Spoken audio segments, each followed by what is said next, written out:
Assalamualaikum warahmatullahi wabarakatuh. Bertemu kembali bersama saya Dewi Anjani dalam acara podcast Studio Bisa Radio Net. Di sini kita akan berbincang-bincang santai seputar kewirausahaan. Pada kesempatan kali ini kita kedatangan tamu seorang entrepreneur bernama Bapak Mustaqim. Beliau ini seorang pengusaha yang sukses membuka toko agen boneka di Kota Pontianak. Maka dari itu teman-teman pasti penasaran kan? Bagaimana dibalik kesuksesannya hingga saat ini? Bagaimana kabarnya Pak? Baik, alhamdulillah baik. Ya langsung aja ya Pak, kita berbincang seputar bisnis yang Bapak miliki. Oke, siap. Bagaimana nih Pak awal pendirian agen boneka yang Bapak geluti saat ini? Pendiriannya kita awal dari rumah dulunya. Jadi kita buka boneka itu di rumah, buka kecil-kecilan gitu ya. Yang penting memang niat memulai dulu, niat memulai dan dipraktekkan gitu. Jadi makanya saya awali jualan itu jualan dari rumah. Dari rumah Ya. Kan yang kita tahu sekarang banyak sekali kan Pak pengusaha-pengusaha yang mengeluarkan dikasih ide untuk menjualkan produknya untuk target pasar. Untuk Bapak sendiri nih Pak, alasan Bapak untuk memilih membuka usaha tersebut apa Pak? Alasan saya buka toko boneka yang pertama bahwa peminatnya tidak hanya satu. Saya ambil segmen itu awal mendirikan toko boneka itu saya pernah ikut pelatihan bagaimana mengembangkan kewirausahaan yang baik. Nah di waktu itu saya dapat materi bahwa coba lihat segmen pasarnya.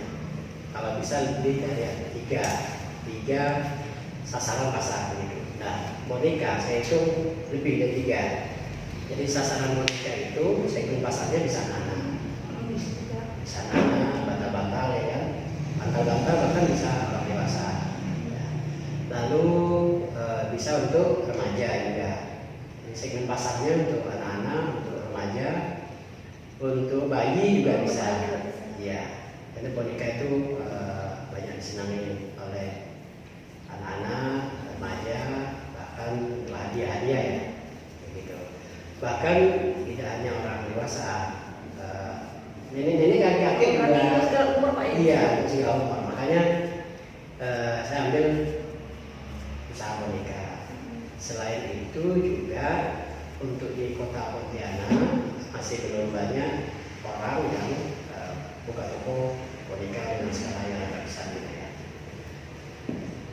Untuk kapan sih Pak toko boneka ini didirikan? Toko boneka didirikan saya dirikan tahun 2016. Pada waktu itu dengan modal yang sederhana. Tahun 2016 saya mulai di rumah. Bapak kan tadi ada yang menyebutkan modal kan untuk usaha toko boneka yang Bapak buka ini, modal awal kira-kira berapa Pak? Modal awal itu saya ambil dari tabungan. Dari tabungan? Kemudian saya anggota CU juga. Saya gabung di CU Martisir dan gabung juga di Koperasi Syariah di masyarakat. Nah waktu itu saya mulai dengan mengambil tabungan sebesar 10 juta. Dan 10 juta itu saya kelola, saya belajar boneka, kemudian saya jual lagi gitu. Dan terus sampai saat ini alhamdulillah sudah berkembang dari dulunya di rumah sekarang udah di toko sendiri. Ya. Untuk sekarang ini cabang toko Bapak sudah berapa Pak? Toko kita sekarang udah 3 cabang. Tapi yang itu melayani penjualan khusus, toko penjualan khusus ada 2. Yang satu cabang utama itu di Desa Kapur, yang kedua itu di Membawa. Lalu 3 sebenarnya, yang ketiga itu di rumah. Yang asal-asal kita buka di rumah, sekarang kita jadikan tempat produksi. Jadi gitulah. Untuk toko boneka Bapak menjual apa saja sih Pak? Banyak karakter. Boneka kita itu produknya selain memang boneka memang banyak karakter itu ya.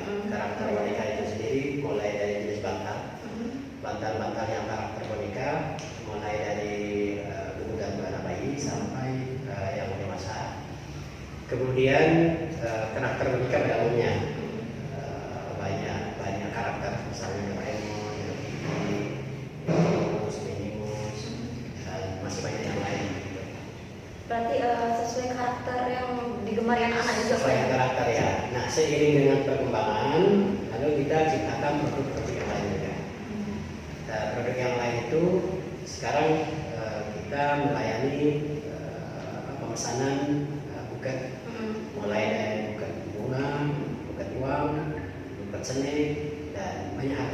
Termasuk juga kadang juga ada yang pesan buket yang yang isinya dari logam mulia, bahkan ada yang iPhone, snake. Selain itu banyak lagi boneka piala kita produksi sendiri, kemudian selempang. Jadi untuk kebutuhan anak-anak sudah kita siapin juga. Kita sudah banyak langganan di beberapa pesantren. Setiap kali mereka ada acara impian selalu pesan ke kita. Baik di Kota Pontianak, kemudian Buraya, Mempawah itu cukup lumayan. Termasuk juga kampus-kampus IAIN, Intan, IASI, kemudian STKIP, dan banyak yang lain. Untuk harganya sendiri itu Pak dimulai dari rate berapa? Harganya variasi. Kalau boneka sendiri itu kita mulai dari harga 13 ribuan sampai di atas 300. Sangat terjangkau sekali ya teman-teman apabila teman-teman ingin membelinya. Untuk penjualan toko boneka sendiri nih Pak menggunakan pemasaran lewat apa?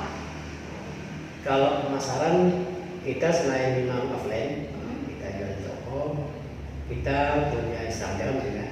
Instagram kita Agen Boneka Mudamat. Jadi para pemirsa kalau mau lihat produk Agen Boneka Mudamat silahkan dicek di Instagram kita Agen Boneka Mudamat. Nah, itu sebagai media sosial yang sekaligus media promosi untuk penjualan. Nah, selain itu juga kita biasanya banyak memberikan informasi di grup WA terutama, lalu di Facebook. Kalau e-commerce atau marketplace Pak? Kita masuk juga. Kita jualan melalui media Shopee juga ada. Shopee juga ada. Kalau untuk jumlah karyawan sendiri yang Bapak miliki sekarang sudah berapa? Karyawan saat ini ada 4. Ada 4. Ada 4 orang. Di masing-masing toko ada karyawan sendiri berapa? Masing-masing toko ada karyawan sendiri. Jadi satu toko 2 karyawan. Termasuk ke toko Bapak yang di rumahan juga ya? Yang di rumah betul istri yang produksi. Oh, yang istri. Dan saat ini lagi cari karyawannya untuk bantu produksi. Saya ingin bertanya lagi nih Pak, ada nggak sih kendala dalam menjalankan usaha toko yang Bapak geluti ini? Kendala sendiri? Kendala pasti ada. Setiap usaha itu pasti ada ada turun naiknya gitu ya. Kendala yang paling dirasakan di bulan-bulan yang lalu itu waktu pandemi. Waktu pandemi dan memang semua sektor usaha ketika pandemi pasti mendapat dan ini menjadi bagian dari ujian bagi usaha kita, usaha pelaku usaha gitu ya. Dan memang relatif sepi, apalagi boneka itu biasa banyak pembelinya itu untuk hadiah-hadiah ulang tahun. Setiap minggu itu biasanya di toko itu selalu nyiapin kado ulang tahun. Nah, pasca pandemi kan nggak boleh kumpul-kumpul, ya nggak boleh kumpul-kumpul, jadi ya tentu akan berdampak. Berarti pada saat pandemi toko Bapak masih buka atau cuma pemesanan online? Masih buka. Masih buka juga. Masih buka dan kita tidak ada PHK karyawan. Oh, tidak ada berarti. Bahkan kita masih mampu bertahan dan istilahnya itu kalau dari hitungan omset masih masuk, jadi tidak sampai lebih gitu ya. Berarti selama pandemi ini omset Bapak bisa dikatakan turun atau stabil? Omset turun tapi relatif tidak sampai minus. Tidak sampai minus. Dengan cara memang kita kemarin melakukan pemasaran melalui media karena offline-nya memang sedikit. dipromosikan melalui media dari melalui Instagram, kemudian marketplace, lalu Facebook, begitu. Sehingga pasar kita masih mampu bertahan. Berarti penjualannya lewat itu lah Pak, ya online juga ya? Online juga ya. Kalau yang selempang, kemudian boneka piala, frame dan segala macam itu 90% melalui media online ya. Ini Pak, kasih pesan Pak untuk anak milenial di zaman sekarang nih Pak, bagaimana sih bisa sukses untuk menjadi pengusaha muda seperti Bapak? Ya, menjadi pengusaha yang pertama, yang kedua, mulailah usaha itu dari yang kecil atau setidaknya dari niat kita itu yang penting kita mulai dulu.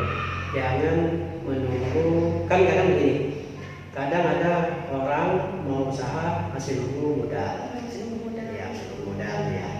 Kemudian kadang menunggu tempat. Nah hal itu baik saya pikir, tapi akan lambat prosesnya. Nah sebaiknya mulai aja dengan modal yang ada, modal yang kecil. Dari yang modal yang kecil itulah nanti akan berkembang dan melatih diri kita untuk terus bertahan dan secara omset akan skala naik. Terima kasih sekali lagi atas kehadiran Bapak di sini.